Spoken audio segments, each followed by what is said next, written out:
नमस्कार। आज की डीप डाइव में हम बात कर रहे हैं अमेरिकी वीजा नीति में एक बहुत बड़े और शायद चौंकाने वाले बदलाव की। राष्ट्रपति ट्रंप ने H-1B वीजा पर एक नया $100,000 सालाना शुल्क लगा दिया है।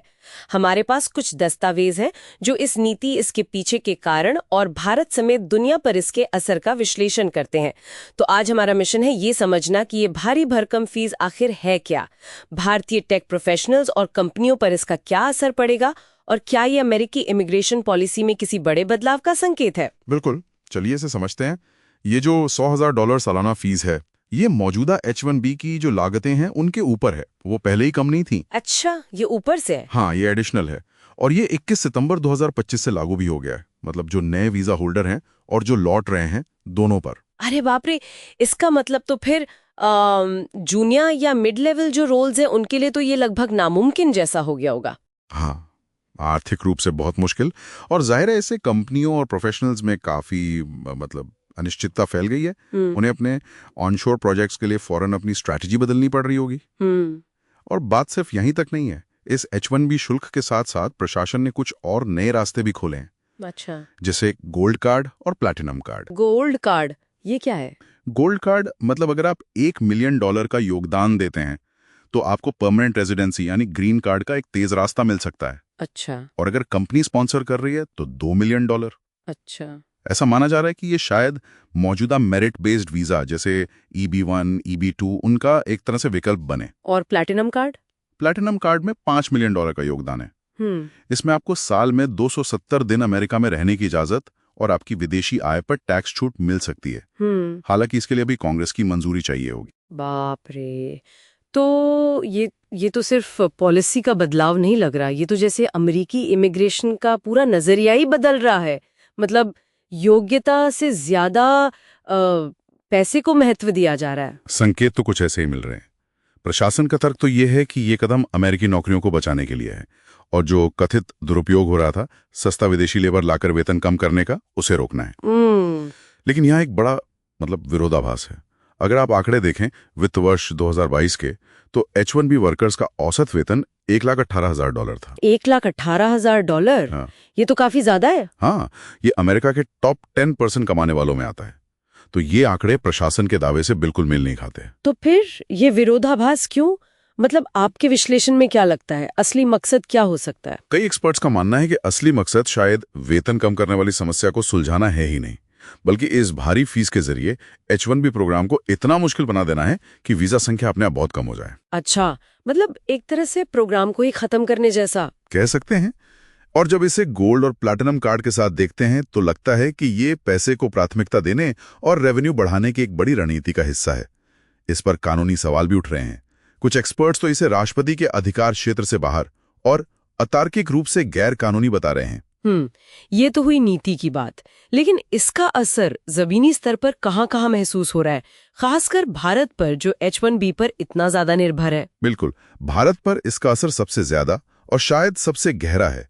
पिछले कुछ सालों में देखें तो 70% से ज्यादा H-1B वीजा भारतीयों को ही मिले हैं। 70%? ये तो बहुत बड़ा नंबर है। हाँ, दशकों से H-1B भारतीय टेक टैलेंट के लिए अमेरिका में करियर बनाने का एक मुख्य रास्ता रहा है। ये पॉलिसी इस रास्ते में एक बहुत बड़ी रुकावट है। चीन दूसरे नंबर पर है, करीब 12-12.5%। फिर फिलीपींस, कनाडा, दक्षिण कोरिया, वो भी प्रभावित होंगे, लेकिन भारत जितना नहीं। हाँ, कनाडा के नागरिकों के पास एक TN वीजा का विकल्प जरूर रहता है। और जैसा आप पहले इशारा कर रहे थे, ये शायद कोई अकेली घटना नहीं है।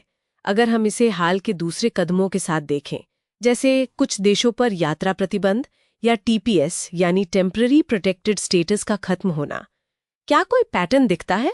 हाँ, ये एक बड़ी सोची समझी रणनीति का हिस्सा लगता है, जिसका मकसद शायद कानूनी इमिग्रेशन को कम करना है और अमीर लोगों या खास योगदान देने वालों को प्राथमिकता देना है।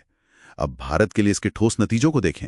जी। जो हमारी बड़ी IT कंपनियां हैं, TCS, इन्फोसिस, विप्रो, HCL वगैरह, जो H-1B की बड़ी स्पॉन्सर रही हैं, उनके लिए ऑन साइट मॉडल अब शायद उतना फायदेमंद ना रहे। सही। उन्हें अपने बिजनेस मॉडल पर दोबारा सोचना पड़ेगा। हो सकता है नौकरियां भारत वापस लानी पड़े। NASSCOM, जो हमारी टेक इंडस्ट्री एसोसिएशन है, उन्होंने भी इस पर चिंता जताई है। और उन लोगों का क्या जो अमेरिका जाने का सपना देख रहे थे, प्रोफेशनल्स, छात्र, उनके लिए तो ये एक दीवार जैसी खड़ी हो गई। बिल्कुल, ये H1B को एक तरह से अभिजात्य पे टू प्ले सिस्टम बना देता है। खासकर जो लोग नॉन प्रॉफिट या शिक्षा जैसे कम वेतन वाले क्षेत्रों में हैं, उनके लिए तो ये बहुत बड़ा झटका है। लेकिन इसका एक दूसरा पहलू भी है। कुछ भारतीय नेता और उद्यमी जैसे अमिताभ कांत या कुणाल बहल इसे ब्रेन ड्रेन का उल्टाव यानी ब्रेन गेन कह रहे हैं। ब्रेन गेन वो कैसे? उनका तर्क है कि लंबे समय में ये भारत के लिए अच्छा हो सकता है।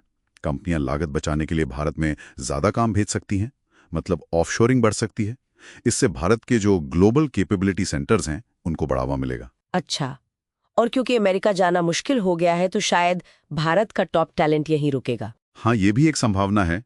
इससे हमारा घरेलू टैलेंट पूल मजबूत हो सकता है, इनोवेशन बढ़ सकता है, खासकर बेंगलुरु, हैदराबाद, पुणे जैसे शहरों में। पर हाँ, इसके लिए सरकार को सही माहौल बनाना होगा। सही कहा। लेकिन अमेरिका के लिए इसके क्या परिणाम हो सकते हैं? उनके लिए भी ये मुश्किल भरा हो सकता है। जो बड़ी टेक कंपनियां हैं, Amazon, माइक्रोसॉफ्ट, गूगल, उनके लिए लागतें बढ़ेंगी। दुनिया भर से बेस्ट टैलेंट को लाना मुश्किल होगा। तो ये तो उनके अपने इनोवेशन और कंपटीशन के लक्ष्यों के खिलाफ जा सकता है। बिल्कुल, कुछ एनालिस्ट तो इसे आत्मघाती कदम भी कह रहे हैं। और जो छोटे या मंझले बिजनेस हैं, जिनके पास इतने पैसे नहीं होते, उन पर तो और भी बुरा असर पड़ेगा। तो ये एक अजीब सी बहस है। प्रशासन कह रहा है अमेरिकी वर्कर को बचाना है, एक्सपर्ट कह रहे हैं इससे इनोवेशन रुकेगा, नौकरियां बाहर जाएंगी। सबसे ज्यादा प्रभावित है, पर शायद उसके लिए ब्रेन गेन का एक मौका भी है। ये अमेरिकी पॉलिसी को मेरिट से पे टू प्ले की तरफ ले जा रही है और अमेरिकी टेक कंपटीशन के लिए खतरा पैदा कर रही है। सार यही है। तो इस डीप डाइव के अंत में श्रोताओं के लिए सोचने को एक सवाल छोड़ते हैं, ये देखते हुए कि अमेरिकी नीतियां शायद अनजाने में ही सही ब्रेन गेन और ऑफशोरिंग को भारत की तरफ धकेल सकती हैं। तो भारत कैसे रणनीतिक रूप से खुद को सिर्फ एक कम लागत वाले सर्विस सेंटर की बजाय हाई एंड टेक इनोवेशन और R&D के एक बड़े ग्लोबल हब के तौर पर स्थापित कर सकता है? क्या ये टैलेंट प्लेसमेंट के लिए पश्चिमी बाजारों पर हमारी पारंपरिक निर्भरता को पीछे छोड़ने का एक मौका बन सकता है?